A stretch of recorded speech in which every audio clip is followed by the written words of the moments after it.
Next up, at UFC San Antonio, we have my most confident pick on this entire card. That's 100% honest. We have Holly Holm taking on We have Holly Holm taking on Yana Santos, formerly Yana Kunitskaya. Actually, hold on. I forgot this super chat.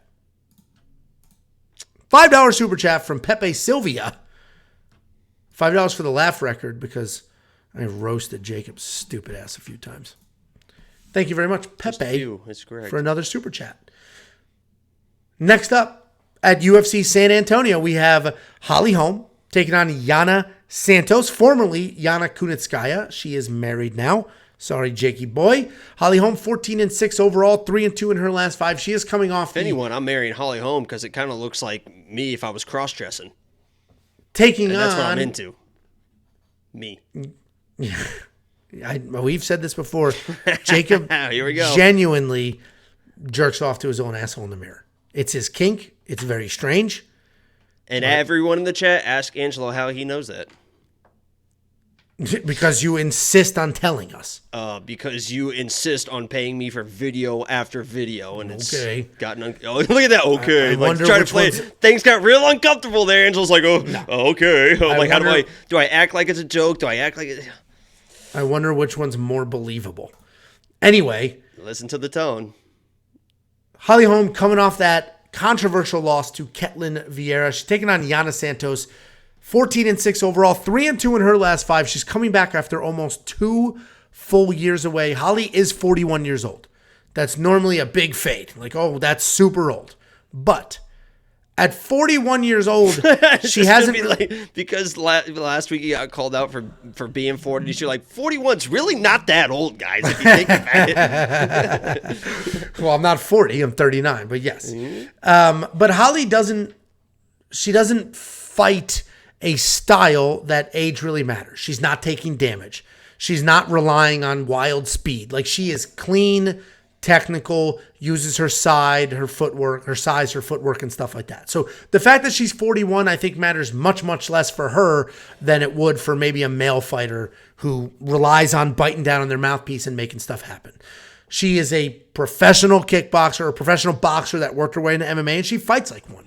Everything is technically sound. She has great footwork, great movement. You heard Tiffany coughing in the background. Yeah, is that what you heard? I was like, what the hell is that? No, didn't sound like a cough to me. You might want to. She knows you're a little preoccupied right now. So he's got the headphones in. It's fine. He's got the headphones. Oh shit.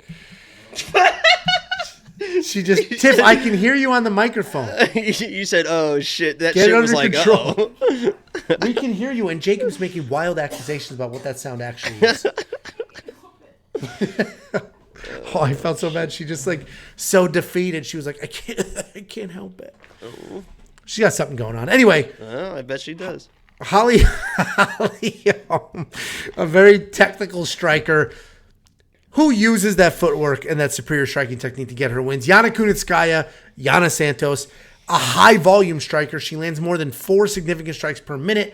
She does not really have a lot of power, but she does have output, and she does mix in strikes, kickboxing, boxing. She mixes that all in really, really well. And she's coming off that TKO loss to Irene Aldana. The reality is, the fact that Yana doesn't have power plays perfectly into Holly Holm, because Holly Holm can dance around, can get her volume going, can do what she wants to do without worrying about anything hard coming her way. That loss to Ketlin Vieira, I thought Holly Holm won that fight. Did you think she won that fight?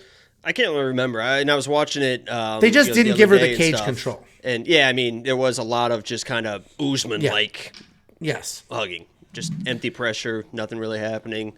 Kind of a bum, kind of like what I said he was, and everyone kind of made fun of me. So, well, anyway, I thought she won the fight. They really didn't give her any credit for the cage control because they said she did nothing with it. And Ketlin, while wasn't winning the majority of the exchanges, that choke was crazy though. I forgot about that choke when I was watching it the other day. My gosh, Holly's just like, yeah. No, that was dicey. And Ketlin got the nod because it looked like she wanted it more, frankly. She was just throwing wild in the pocket, biting down, and good for her. She did what she was supposed to do. I think Holly won that fight. I think she wins this fight as well, and I'm very, very, very confident in Holly Holm. My two most confident fighters on this card are Holly Holm and CJ Vergara, and the only reason I didn't parlay the two of them is because CJ Vergara could get stopped by an incredibly dangerous guy, and, Holly Holm, super tricky there. Another super chat from Pepe Sylvia, $10 super chat. Do you think Caitlin Chukagian? Chukagian is one away from a title fight. She has to be. She literally has to be. She beats everybody.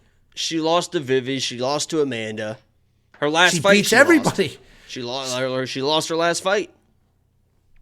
The problem is who they. And that last fight was against the ninth ranked fighter in the weight class below her, and she's the number one contender. That's how bad these girls' divisions have gotten. She keeps winning. She keeps beating everybody they put in front of her. So eventually, she will get a title shot. And actually, there's a good analogy to say, Caitlin Chukagian. Holly Holm is Caitlin Chukagian with more technique and fewer noises. A lot of dance point fighting. What do you think, Jakey boy? Listen, I get what you're saying, and Holly is the much better fighter. There's no question about the overall fight or whatever. Even if Holly wants to mix into takedowns for whatever reason, she has that ability as well. I think she should be able to dominate this fight everywhere. But at this point in her career, she's not a finisher. I think we both agree with that. She's not a finisher. She keeps people at range, boom, with the kicks, and she's now engaging a little bit more in the grappling, as you saw. I guess more of the clinching, I should say, against Caitlin. And in those situations, she should be able to win those fights, but it is probably going to be a decision. And Yana has shown in her last fight she's willing to be aggressive. I mean, she came in against Aldana and just absolutely blitzed her, throwing wild stuff. And if she is able to come with that pressure, and this is a decision fight, there is a world where if she doesn't get finished and she's the one moving forward and Holly is just kind of bouncing around, is keeping her at range. But the optics of the fight for these stupid judges, Texas judges, by the way, that they see the pace, the pressure, the wild striking of Yana. They're like, oh my God, she's controlling this fight. And then Holly loses this weird, wild decision. That is possible in this fight. I don't think it's going to happen because I think Holly should dominate. She's definitely my pick. I'm not on Yana as well because she's just not good enough. But there is a world where a decision fighter loses a weird decision with Texas judges. So I can't really bet her like that, but I do have a little bit on her because there was some good value that I found because she should dominate. I mean, she should dominate the fight. No, I hear you. But Yana's 2 years removed. It's almost, I would rather just have had a kid, by the way, which doesn't seem to go very well with women, just for obvious reasons. I would rather have a 41-year-old Holly Holm than a 2-year removed new mom Yana Santos. If I have to pick between, because she looked even in everything. She looked good in that. There was never a moment in that Caitlin fight, except for when she was almost getting choked out. But she worked through that, where you thought, "Oh, she lost. She's losing it." Yeah. There was never that moment. She still looks like the old Holly. Not quite as much snap, but still looks like the same Holly. And I think the reason that she worked in so much grappling against Caitlin is because Caitlin is dangerous, very, very dangerous. So she tried to remove that danger. Yana's not dangerous. Like you said, she'll put herself out there. She'll chase something, but she's not like this power. She needs to get wild because she's not good and because she's not dangerous, right? Exactly. So I'm very, very confident in Holly Holm.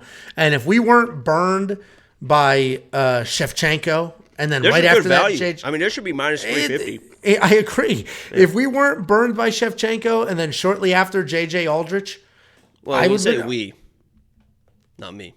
You had Shevchenko in a few of your stupid ass parlays. My big parlay that hit that did not have her. Okay, yeah, the one that hit, but the one that didn't hit didn't hit because of her. That was up 15 units. Yeah, that's a pretty important one to hit. Yeah, absolute. You're welcome.